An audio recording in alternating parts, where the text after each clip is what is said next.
Assalamualaikum viewers. Today we will discuss about Planck's quantum theory. Planck's quantum theory को study करने से पहले हम कुछ पॉइंट्स को देखेंगे। जैसे कि अगर देखें, इससे पहले प्लांक्स क्वांटम थ्योरी से पहले जो ड्यूल नेचर बताई गई थी इलेक्ट्रोमैग्नेटिक रेडिएशन की या वेव नेचर जो कि मैक्सवेल ने अपनी थ्योरी में दी थी, उस पर अगर गौर करें तो मैक्सवेल की जो थ्योरी थी wave nature of electromagnetic radiation के मुताबिक, तो वहाँ पर उसका जो पॉइंट था वो इन रेडिएशन की इंटरफेरेंस को एक्सप्लेन करता था, ठीक, और उसके डिफ्रैक्शन को भी एक्सप्लेन करता था। इन रेडिएशंस की, इलेक्ट्रोमैग्नेटिक रेडिएशन की इंटरफेरेंस को, डिफ्रैक्शन को तो वो एक्सप्लेन करता था, लेकिन कुछ पॉइंट्स हमारे पास ऐसे आ जाते थे जहाँ पर मैक्सवेल की थ्योरी फेल्ड हो जाती थी। जैसे कि देखें, emission of electron from hot bodies, कोई भी हमारे पास हॉट बॉडी है, यहाँ पर आकर कोई भी रेज टकरा रही हैं, यानी इलेक्ट्रोमैग्नेटिक रेज यहाँ पर आके टकरा रही हैं, इससे इलेक्ट्रॉन इमिट हो रहे हैं, इसके बारे में। या फिर अगर फोटो इलेक्ट्रिक इफेक्ट को देखा जाए, फोटो इलेक्ट्रिक इफेक्ट असल में क्या है? Ejection of electron from a metallic compound when electromagnetic rays strike it. और या फिर अगर हम लाइन स्पेक्ट्रम को देख लें, जैसे कि हाइड्रोजन के एटम का लाइन स्पेक्ट्रम स्टडी किया गया था। और इसके अलावा अगर हम हीट कैपेसिटी को देखें सॉलिड की, कि वो डिपेंड करती है टेम्परेचर पर, तो ये ऐसी ऑब्जर्वेशन थी जहाँ पर मैक्सवेल की थ्योरी फेल्ड हो जाती थी। इसके अलावा अगर हम ब्लैक बॉडी रेडिएशंस को देखें, तो ब्लैक बॉडी रेडिएशन असल में क्या है कि ऐसा कोई भी मतलब कोई भी बॉडी होगी जिसको बिल्कुल ब्लैक किया गया हो, ठीक है। ब्लैक क्यों? क्योंकि ये हमारे पास ब्लैक जो होता है, कलर होता है, वो तमाम जो रेडिएशंस होती हैं उनको एब्जॉर्ब करती हैं। तो अगर हम ब्लैक बॉडी रेडिएशंस में देखें, या इसके अलावा अगर किसी भी मेटालिक रॉड को, फॉर एग्जांपल ये हमारे पास रॉड है, ठीक है, आयरन रॉड है, इस आयरन रॉड को बहुत ज़्यादा हीट किया जाए, तो हीट करते वक्त ये बिल्कुल क्या हो जाते हैं? रेड हो जाते हैं। किसी लोहे को भी अगर देख लो, उसको बहुत ज़्यादा हाई टेम्परेचर दिया जाता है तो वो रेड हो जाते हैं, ठीक है। रेड होने के बाद उसका कलर ऑरेंज, येलो या कुछ भी, मतलब उसके कलर चेंज होते रहते हैं। सबसे लो फ्रीक्वेंसी वाला कलर किसके है? रेड के, ठीक है। लो फ्रीक्वेंसी वाला कलर जो है वो सबसे लो जो इसकी फ्रीक्वेंसी होती है वो रेड कलर है। अगर इसके बाद हम देखें ब्लू कलर को, तो ब्लू कलर की फ्रीक्वेंसी क्या है? बहुत ज़्यादा हाई फ्रीक्वेंसी वाला है। तो ये कलर चेंजेस किस वजह से होते हैं, ठीक है। अगर हम किसी भी आयरन रॉड को गर्म करते हैं, उसको टेम्परेचर देते हैं, तो उसका कलर चेंज होता जाता है।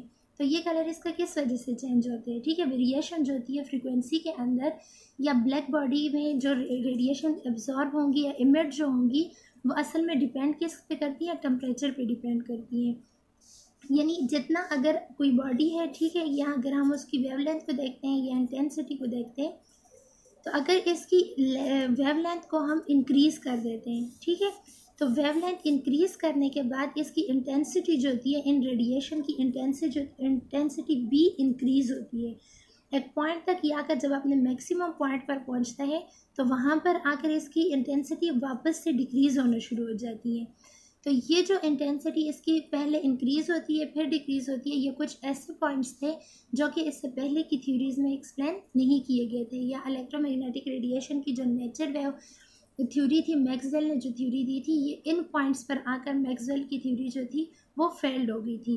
तो ये मतलब इन पॉइंट्स को अगर हम जहन में रखें, तो इसको जहन में रखने के बाद हमारे पास जो फाइनल जो थ्योरी आई थी वो प्लांक्स की आई थी, जिसको प्लांक्स क्वांटम थ्योरी कहा जाता था। तो अब हम अपने मेन टॉपिक की तरफ आते हैं और इसको देखते हैं, ठीक है। तो Planck's quantum theory, Planck's theory एक जर्मन फिजिसिस्ट थे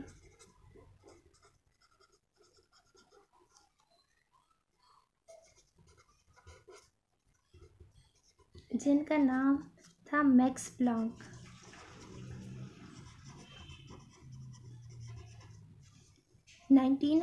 में इसने अपनी थ्योरी दी थी, ठीक है। इस थ्योरी के मेन पोस्टुलेट क्या थे, इसका मकसद क्या था कि अगर कोई भी हमारे पास सॉलिड बॉल होगा, उसको बहुत ज़्यादा अगर हीट किया जाए, तो उसमें जो रेडिएशन होंगी वो ऑब्जॉर्ब कैसे होती हैं और उसकी रेडिएशन की इमिशन कैसे होते हैं, ठीक है। तो उसके बारे में मैक्स प्लांक्स जो था, इसने 1900 में थ्योरी दी थी, जिसे कि प्लांक्स क्वांटम थ्योरी कहा जाता है। तो मेन पोस्टुलेट क्या है इस थ्योरी के?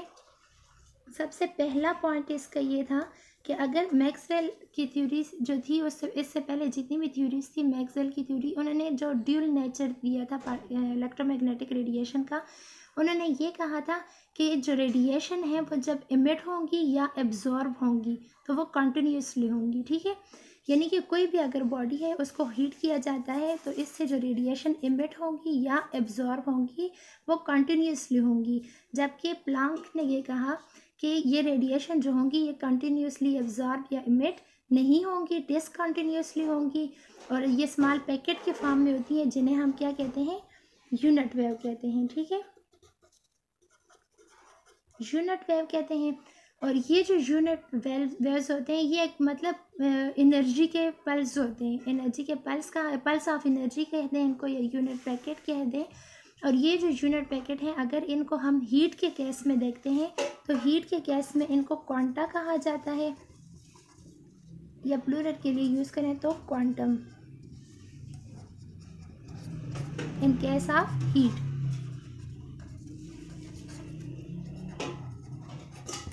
और अगर इन एनर्जी को हम देखें लाइट के केस में, लाइट एनर्जी के फॉर्म में, तो फिर ये क्या कहलाते हैं, फोटॉन्स कहलाते हैं in case of light energy.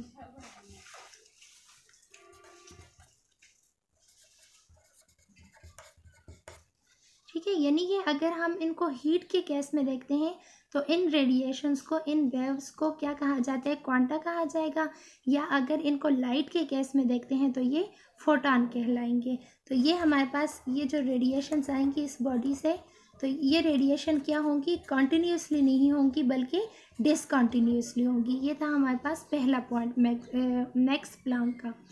दूसरा पॉइंट इसकी थ्योरी का ये था कि एनर्जी जो होगी, इन रेडिएशंस की एनर्जी जो है ये डायरेक्टली प्रोपोर्शनल है फ्रीक्वेंसी के, ठीक है। यानी कि हमारे पास प्लैंक्स थ्योरी का सेकंड पॉइंट क्या आ गया कि इन रेडिएशन की जो एनर्जी होगी वो एनर्जी जो है इन वेव पैकेट्स की जो एनर्जी होगी वो किसके डायरेक्टली प्रोपोर्शनल होगी, फ्रीक्वेंसी के डायरेक्टली प्रोपोर्शनल होगी।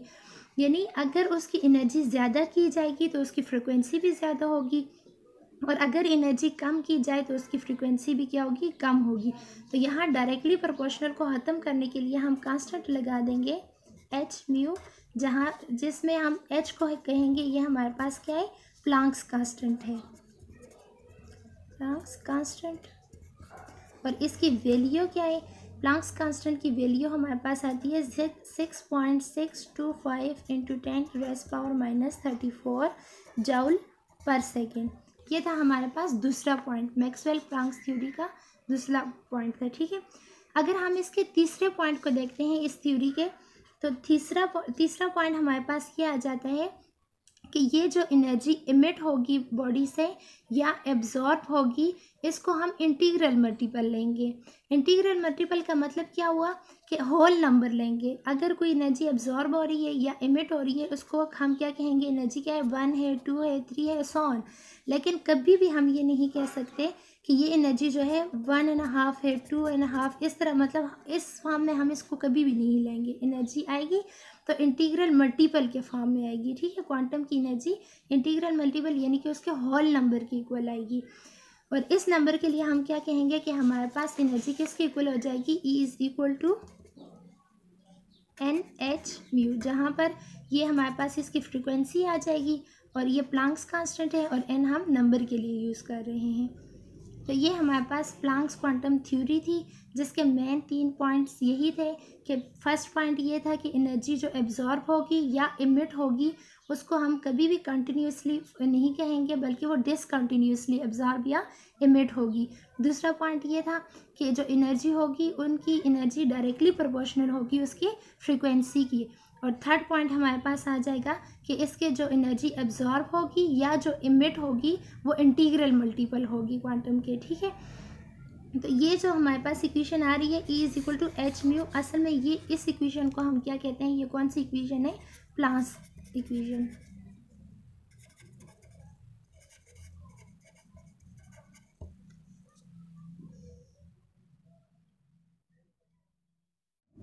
Now we will prove that E = hc/μ.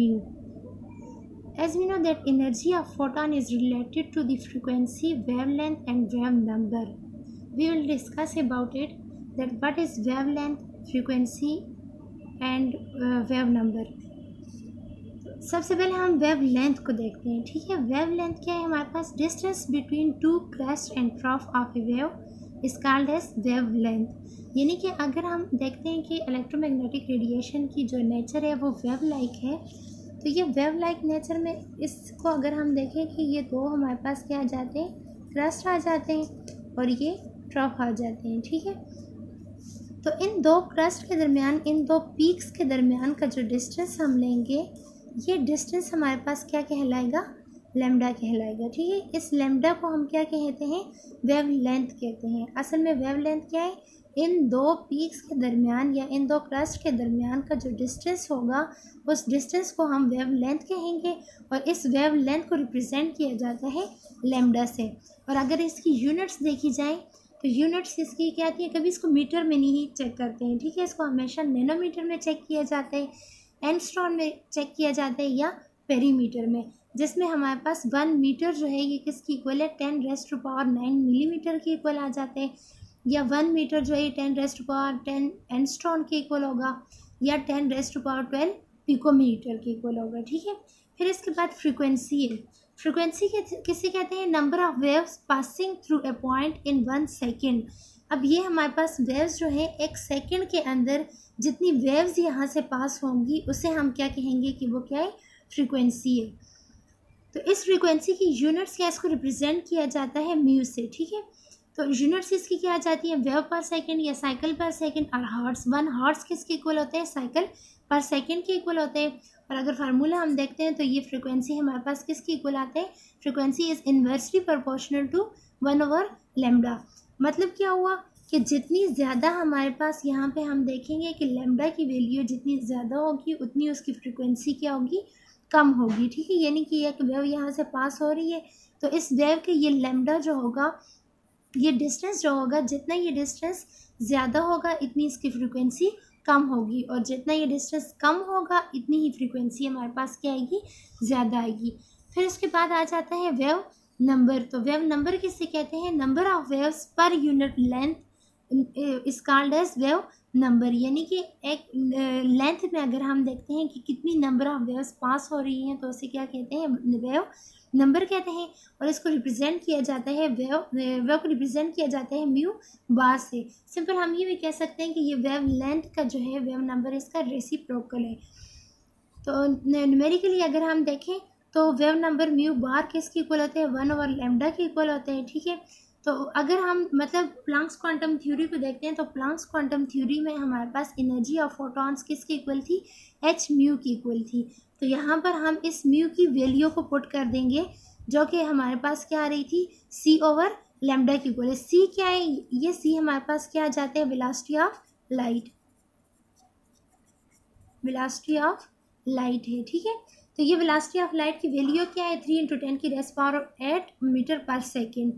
यानी इसकी वैल्यू क्या है, 3.3 × 10⁸, ठीक है।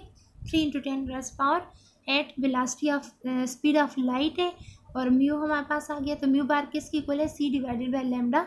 तो हम इस म्यू की वैल्यू को यहाँ पर प्लैंक्स क्वांटम की इक्वेशन में पुट कर देंगे। तो इक्वेशन में पुट करने के बाद जो न्यू इक्वेशन हमारे पास बनी है वो क्या है, E = h c/लैम्डा। तो यहाँ पर इसकी वैल्यू क्या आ जाएगी, इक्वेशन आ गई थी E = h c/लैम्डा।